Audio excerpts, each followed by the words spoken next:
Iya, Oke, selamat sore teman-teman. Sore.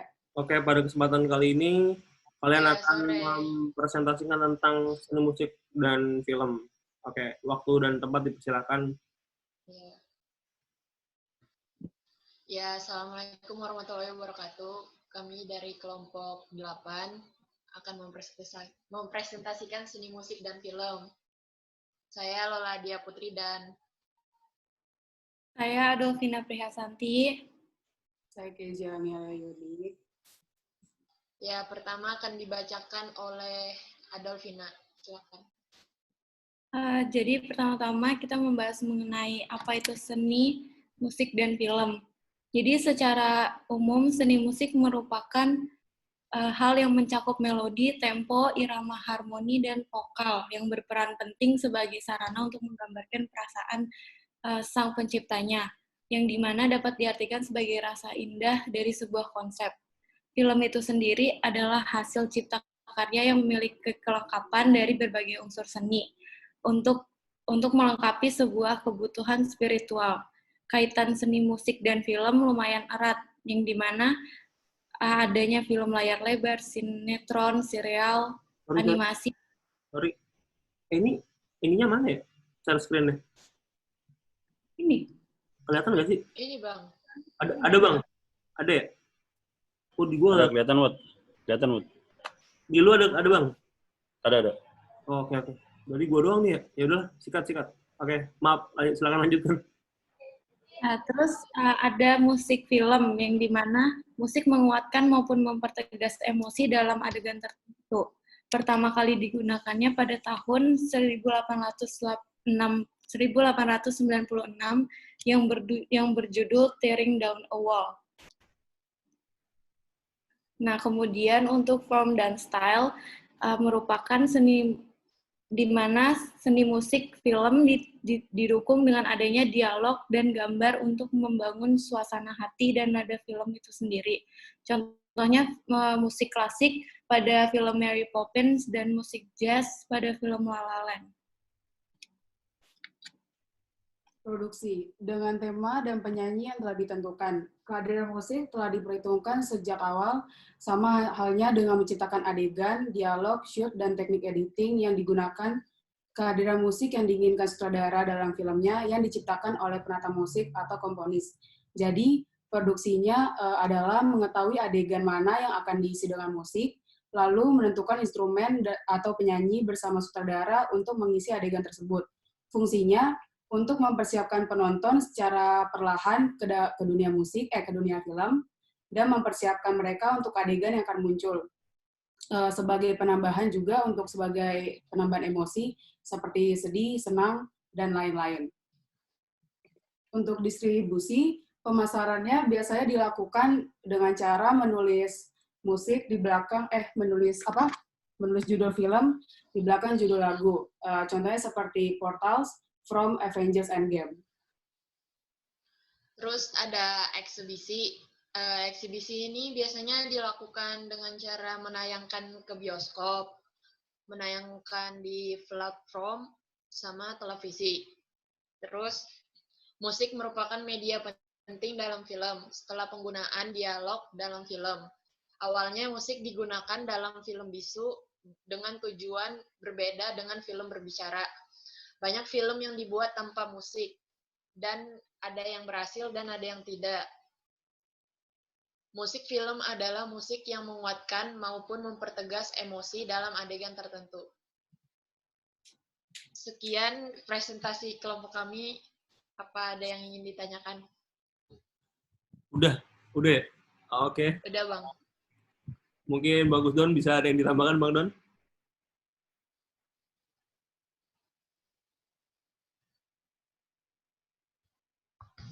Bang, sorry. Ya. Kok nama lo Fikir, Ray? Iya Bang, ini gue numpang di laptop orang, soalnya kalau di laptop gue sambil ngedit lambat banget Bang. Oke, sebenarnya dari presentasinya teman-teman bisa lebih diluaskan gitu. Yang pertama, pada aspek apa namanya, kalau ngomongin tentang film form mungkin agak jauh lah ya, agak susah gitu ngambil jangkauannya gitu. Tapi yang jelas bahwa ada film style. Yang pertama, kalau ngomongin film form, ada film form teman-teman bisa masuk ke wilayah genre. Boleh tolong dicatat nanti biar ditambahkan di sini. Jadi kalau di wilayah genre ini bagaimanapun mau suka atau enggak, ada film-film dengan genre yang disebut dengan genre musikal.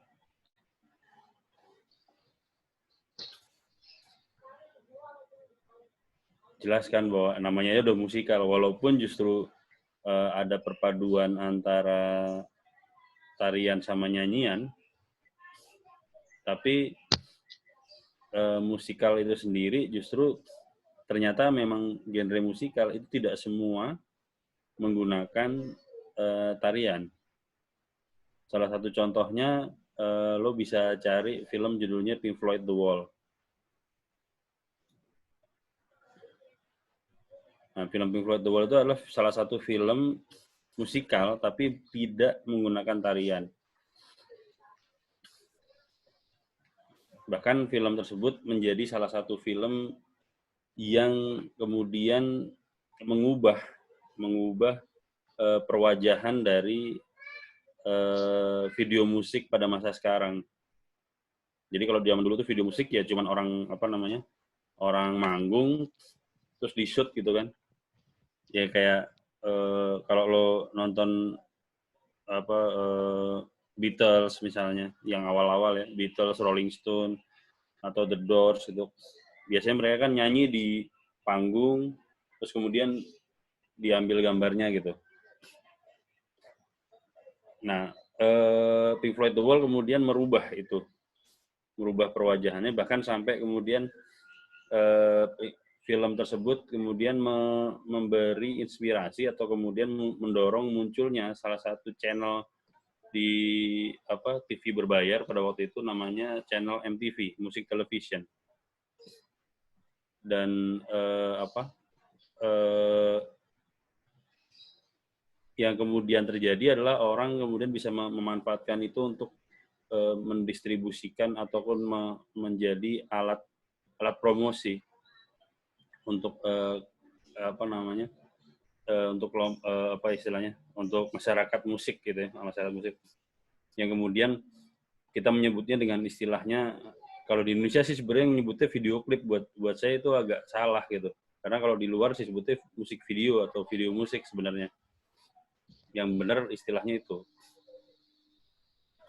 Jadi ini agak nyinggung sedikit, tapi nanti saya balik lagi.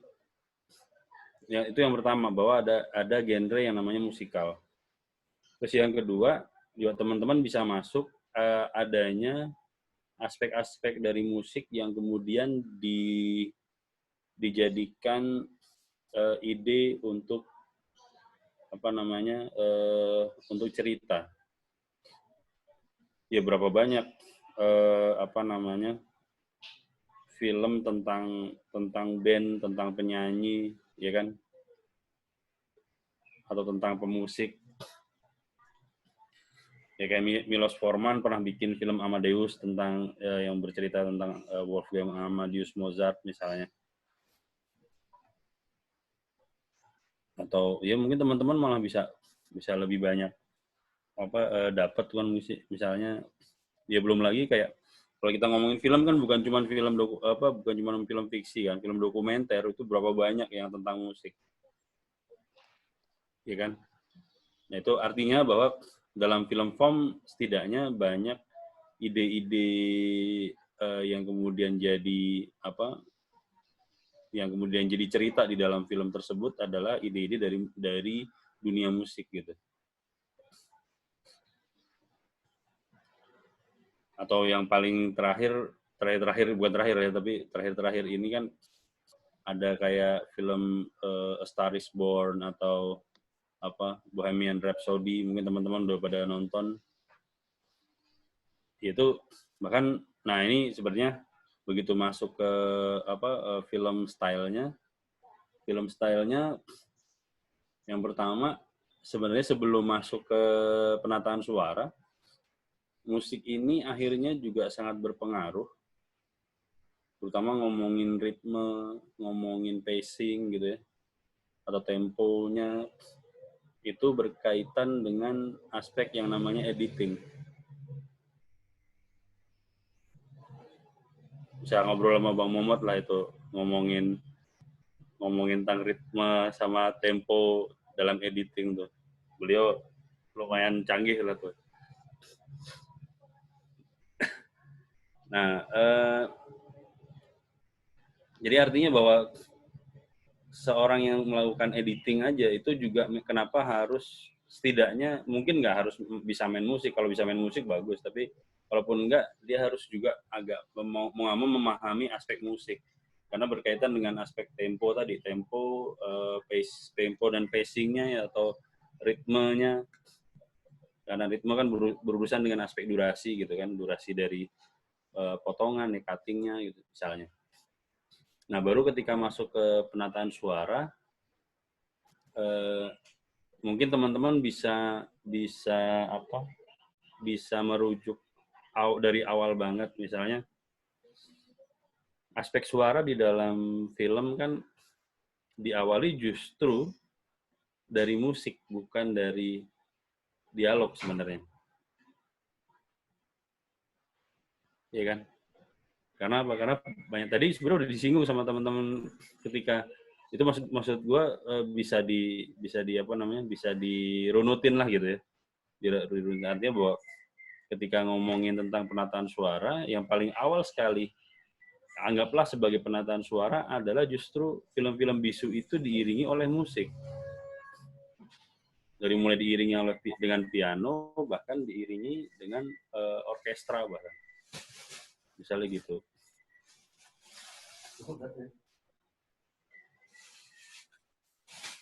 Jadi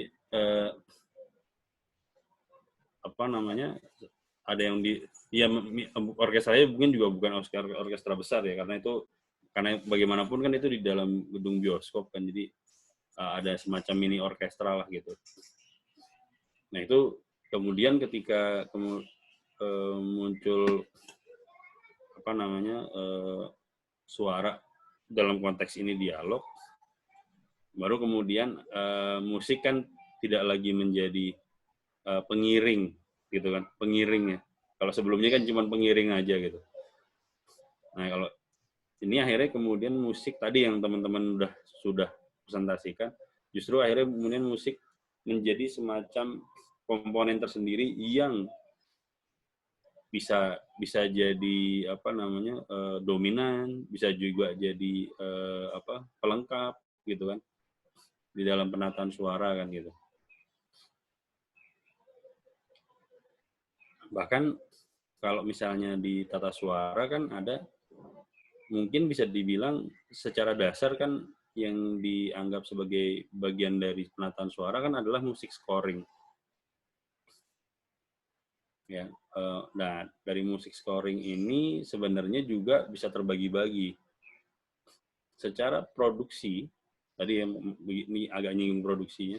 Secara produksi itu kan tadi teman-teman udah jelasin tuh ada musik scoring tuh mencari pemusiknya, kemudian mengisi bagian-bagian yang dianggap membutuhkan, atau scene ataupun sequence yang memang membutuhkan kelengkapan dari suara, terutama akhirnya musik, entah kelengkapan untuk emosi, entah kelengkapan untuk untuk suasana gitu kan, misalnya gitu.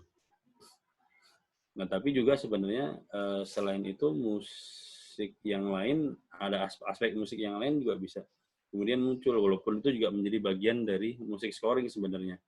Misalnya kita mengenal istilahnya namanya theme song. Jadi ada lagu-lagu atau musik yang memang ada lagunya, ada nyanyiannya, yang kemudian ya dia dimasukkan menjadi bagian dari sebenarnya itu bagian dari musik scoring sebenarnya, tetapi kan karena dia ada nyanyiannya jadi agak berbeda gitu. Orang menganggap itu hal yang beda. Padahal sebenarnya ini mau nggak mau tetap bagian dari musik scoring sebenarnya, karena penempatan scoring kan istilahnya memberikan penempatan kan, memberikan skor, memberikan nilai di titik-titik tertentu dari adegan-adegan gitu. Nah, ketika teman-teman misalnya mau ngambil misalnya lagunya siapa lah, lagunya K-pop atau apa, masukin ke situ kan dia harus kan nggak main asal masukin gitu, ya kan nggak main asal tempel. Betul. Nah, jadi paling nggak untuk penataan suara, musik, teman-teman bisa berhenti pada aspek musik scoring ya, karena nanti jadi bisa dibelah-belah. Misalnya kayak tadi, begitu setelah film style udah selesai, tadi ada berkaitan dengan editing sama suara gitu ya. Oh ya, sebelum masuk ke bagian produksi, terserah sih ini mau teman-teman mau masukin atau enggak. Ini ada informasi aja misalnya. Bahkan ada beberapa sinematografer di Prancis itu. Dan ini cukup, ini gue taunya dulu dari DOP dan sutradara namanya Fauzan Rizal, karena dia pernah sempat di Prancis, sempat sekolah summer school di sana. Jadi sinematografer Prancis itu kalau apa istilahnya bikin adegan, terutama adegan yang berkaitan dengan Asia, yang ada sawah, pegunungan gitu-gitu. Kalau menurut Fauzan itu sempat si Pak O ini bilang ada satu musik yang mereka pakai hanya untuk ngambil aspek ritme dari gerak kameranya. Dan pasti musiknya itu.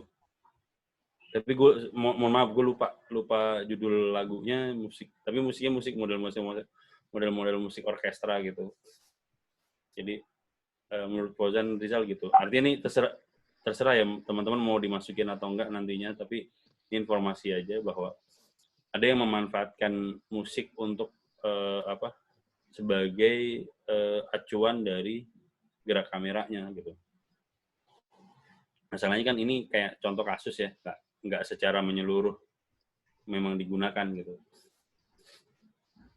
Terus selanjutnya tadi masuk ke wilayah produksi, teman-teman malah sebenarnya udah jelasin bagaimana proses scoring musik tadi ya.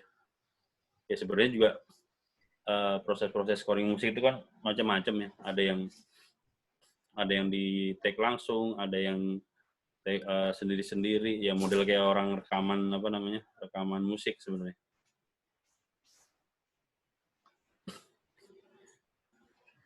Terus pada wilayah distribusi musik kemudian dimanfaatkan sebenarnya. Ini masih sudut pandangnya masih film ya. Musik kemudian dimanfaatkan terutama ada baik scoring musiknya, baik original soundtrack gitu ya kayak kita nyebutnya.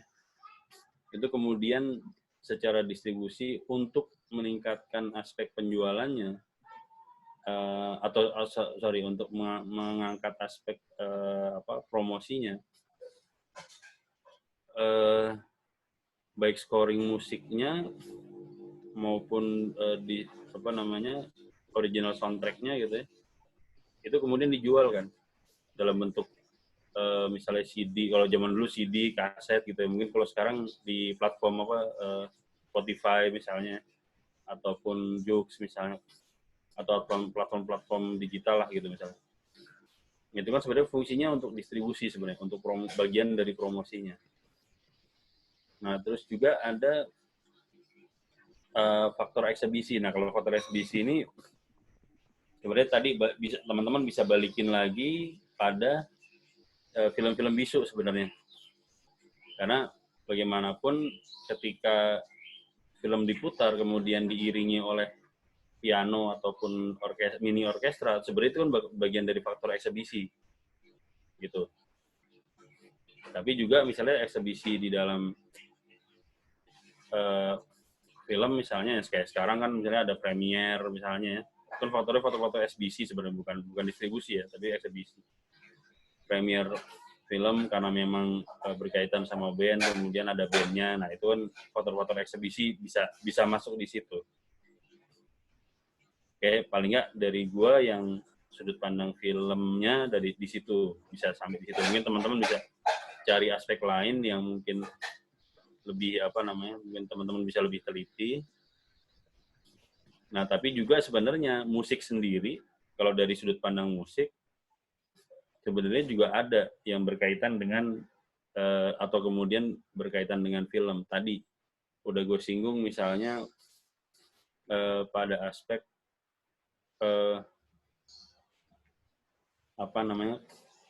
penjualan. Kalau dulu misalnya waktu masih pakai zaman CD, kaset atau CD, misalnya jadi muncul album-album kompilasi karena apa? Karena itu merupakan original soundtrack dari satu film. Baik akhirnya kompilasi apa? Kompilasi dari para penyanyinya gitu. Nyanyinya terkompilasi gitu kan. Jadi penyanyi banyak, ya ada band, mungkin ada penyanyi. Dan itu kemudian tergabung dalam satu album gitu. Atau juga balik lagi tadi yang dulu misalnya yang namanya pemusik film, istilahnya gimana ngetopnya sih gitu kan, mungkin kan orang nggak akan kepikiran jadi ngetop gitu. Tapi kemudian misalnya ini contoh aja, muncul orang-orang, atau misalnya muncul seorang pemusik film yang kemudian ya kalau menurut gue cukup banyak lah ininya hasil recording ketika dia scoring musiknya dia kemudian dikasetkan, di-CD-kan gitu ya. Misalnya model kayak yang cukup terkenal ada namanya Hans Zimmer. Ya, Hans Zimmer itu kalau di dunia scoring musik dan penata suara itu cukup ngetop, dan itu selebritis lah kalau di kalangan mereka gitulah gitu. Atau misalnya juga yang sebenarnya kalau di bidang musik jadi kayak one hit wonder lah gitu. Ada karyanya Trevor Jones kalau nggak salah, itu dikasetkan, lo bisa cari filmnya, judulnya The Last of the Mohicans. Nah itu lagunya sampai dipakai jadi sama film-film iklan di Indonesia sebenarnya, musiknya gitu. Musik dari The Last of the Mohicans itu gitu. Nah itu maksudnya bahwa kemudian kan ada aspek bisnis dari musik yang kemudian sebenarnya itu diambil dari film gitu. Ya kan? Nah juga kemudian ada juga misalnya sekarang ini banyak aspek-aspek film yang digunakan untuk ya bisa untuk mempromosikan musiknya atau bandnya gitu ya. Misalnya banyak pemusik sekarang tuh kan misalnya bikin semacam, ya mungkin kalau sekarang istilahnya video viral kali ya, video viral gitu. Sebenarnya kan itu kalau bisa dibilang kalau secara mendasar itu kan kayak dokumenter misalnya. Jadi kayak misalnya profilnya mereka atau band kayak dokumenter perjalanannya mereka misalnya. Itu kan kemudian diupload. Nah itu itu kan sebenarnya jadi film kemudian menjadi sarana mereka untuk mempromosikan band mereka atau musik mereka gitu. Terus juga ada misalnya ini walaupun mungkin nggak secara utuh ya, misalnya ada yang memanfaatkan aspek-aspek film ini untuk kepentingan misalnya kepentingan live konsernya mereka gitu, konser live-nya mereka. gue yakin sih banyak, cuman karena mungkin gue nggak terlalu ngikutin. Yang gue inget sih dulu, kalau lo coba buka di YouTube sih, setahu gue ada apa namanya, konsernya band namanya Pink Floyd tadi, yang bikin Pink Floyd The Wall. Ada konsernya judulnya Pulse. Pulse itu sampai dia bikin screen bentuknya lingkaran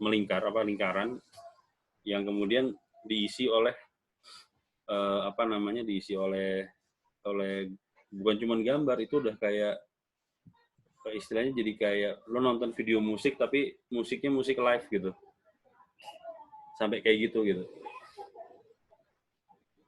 Ya belum lagi tadi juga video musik menjadi salah satu sarana para pemusik ini untuk mempromosikan ataupun memberikan eksistensinya band atau karya mereka gitu.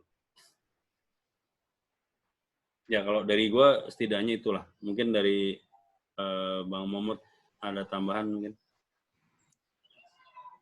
Terima kasih lah Bang. Happy dari Bang Don juga udah lengkap banget sih Bang sebenarnya, ya kan. Ya udah paling ini aja sih, apa tadi kan ini kan kayak masih banyak yang perlu ditambahkan tuh.